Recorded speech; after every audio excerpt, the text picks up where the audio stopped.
Michael Saylor dari MicroStrategy kembali mengindikasikan rencana untuk kembali mengakumulasi Bitcoin.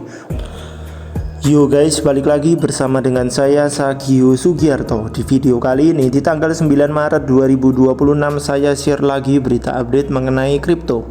Langsung saja kita masuk ke berita yang pertama, di mana kemenangan hukum baru saja diraih oleh bursa kripto Binance.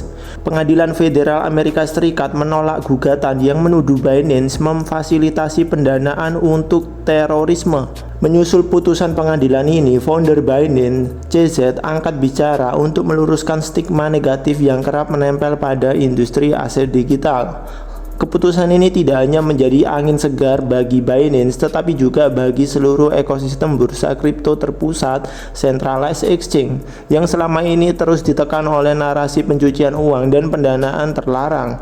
Kasus ini awalnya memicu perhatian besar karena diajukan oleh korban serangan terorisme yang menuduh Binance memberikan ruang bagi kelompok terlarang untuk memindahkan dan menyembunyikan dana mereka. Namun pengadilan memandang bahwa klaim tersebut tidak memiliki dasar hukum dan bukti yang cukup kuat untuk mengaitkan Binance dengan insiden yang terjadi. Pengadilan memutuskan bahwa penggugat gagal membuktikan adanya hubungan langsung dan kausalitas antara operasional bursa kripto tersebut dengan tindakan terorisme yang disangkakan. Keputusan ini menggugurkan upaya untuk meminta pertanggungjawaban perusahaan teknologi atas tindakan kriminal pihak ketiga yang menyalahgunakan jaringan. Menyambut baik keputusan tersebut, CZ membagikan pandangannya mengenai bagaimana bursa kripto beroperasi. Ia menegaskan bahwa narasi yang menyebut bursa kripto sengaja membiarkan aktivitas kriminal adalah hal yang sama sekali tidak logis. Menurut CZ, entitas centralized exchange yang tidak memiliki motif sama sekali untuk terlibat dengan teroris, memfasilitasi pelaku kejahatan justru merupakan tindakan bunuh diri bagi sebuah perusahaan, karena hal itu akan memicu tindakan keras, denda masif hingga penutupan dari regulator global.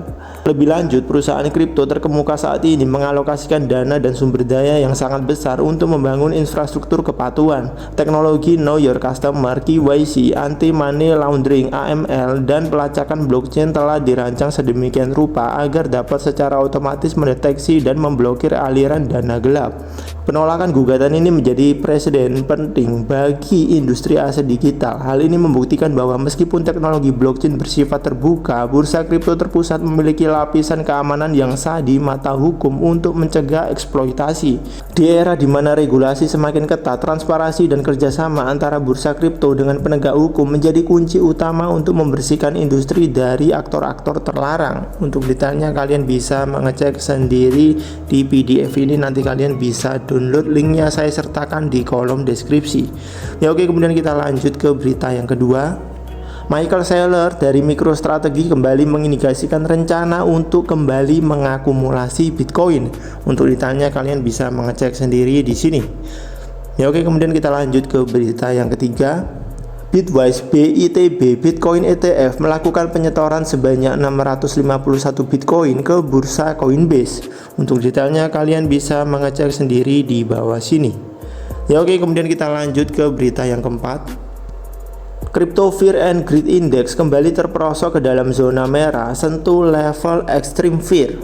Untuk detailnya kalian bisa mengecek sendiri di CoinMarketCap ya. Oke, kemudian kita lanjut ke berita yang terakhir. ETF XRP mencatatkan arus keluar outflow harian yang masif mencapai angka 16,6 juta dolar.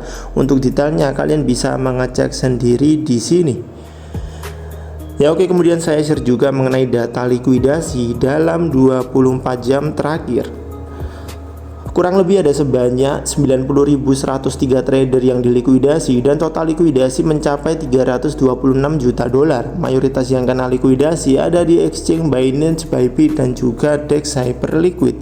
Seperti biasa saya mengingatkan kepada kalian semua, jika kalian tidak mengerti bagaimana cara untuk menganalisa market kripto dengan menggunakan grafik, lebih baik kalian belajar dulu. Setelah kalian belajar, maka kalian baru boleh mencoba untuk melakukan trading di market spot. Dan kalau kalian sudah sering cuan dari market spot, maka kalian baru boleh untuk melakukan trading di market futures. Hal ini untuk mencegah kerugian yang signifikan bagi kalian yang masih awam di dunia kripto. Namun jika kalian ingin lebih aman, maka kalian bisa berinvestasi saja di market spot, di mana kalian hanya perlu mempelajari aset kripto apa yang memiliki fundamental bagus sebelum kalian memasukinya. Tapi jika kalian tidak ada waktu untuk mempelajari aset kripto apa yang memiliki fundamental bagus, namun kalian tetap ingin berinvestasi di dalamnya, maka kalian bisa mengecek di kolom deskripsi. Di situ saya cantumkan link ebook saya, dimana kalau kalian buka, kalian akan mendapati ada top 10 aset kripto dengan fundamental terbaik. Ya oke, kemudian kita langsung saja lanjut ke kondisi market kripto hari ini di tanggal 9 Maret 2026. Kalau kalian melihat di sini dalam 24 jam terakhir, Bitcoin kembali mengalami sedikit koreksi sebesar 1%. Saat ini Bitcoin berada di area 1.125 juta. Sehingga kalau kalian melihat aset kripto yang lain selain Bitcoin juga mengalami hal yang sama, yakni mengalami sedikit koreksi, mulai dari Ethereum, BNB, XRP, Solana, kemudian Cardano, dan masih banyak lagi aset kripto yang lain juga kurang lebih mengalami hal yang sama. Jika aset kripto favorit kalian turun di bawah 50% dari harga awal kalian beli, maka kalian bisa mulai kembali untuk serok ya. Karena kebanyakan aset kripto saat ini mengalami koreksi yang cukup tajam, yang mungkin berada di area yang lebih rendah daripada di tahun 2022 bahkan 2023. Ya mungkin itu saja video kali ini di tanggal 9 Maret 2026, dan besok di tanggal 10 Maret 2026 saya akan update lagi berita kripto dan juga kondisi market kripto. Jika video ini bermanfaat buat kalian, kalian bisa share video ini. Jika kalian ada pertanyaan terkait aset kripto, kalian juga bisa bertanya di kolom komentar. Saya Sagio Sugiharto pamit, see you in the next video and God bless.